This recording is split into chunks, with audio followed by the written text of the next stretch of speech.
regains consciousness, he immediately sees Johnny burning and Ben caught under the rocks.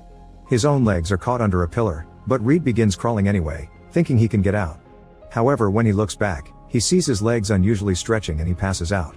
The next day at Area 57, the scientists are doing experiments on Reed to test his stretching abilities. Whenever he wakes up, he gets too emotional and the scientists put him to sleep again. Storm comes to see his children and discovers Sue shifting in and out of the visible spectrum. Johnny is still burning and when he wakes up, he panics and releases an explosion, making Storm feel pity for him.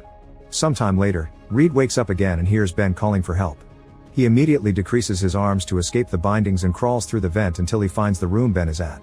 To Reed's shock, he sees Ben has turned into a human rock. At that moment, the whole facility is alerted of his escape, so after promising Ben that he will figure out a solution, Reed escapes the facility alone, easily using his powers to stop any guard that gets in his way. Afterward, Alan visits Ben and manipulates him into thinking that Reed has abandoned them.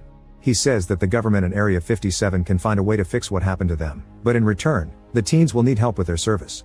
A year later, Ben, Johnny, and Sue are controlling their abilities perfectly and have become great assets for the government, especially Ben, who is sent to war zones to destroy enemy tanks.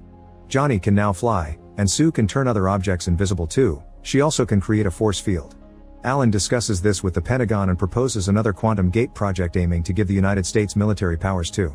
At Area 57, Johnny and Sue argue about what they should do with their abilities.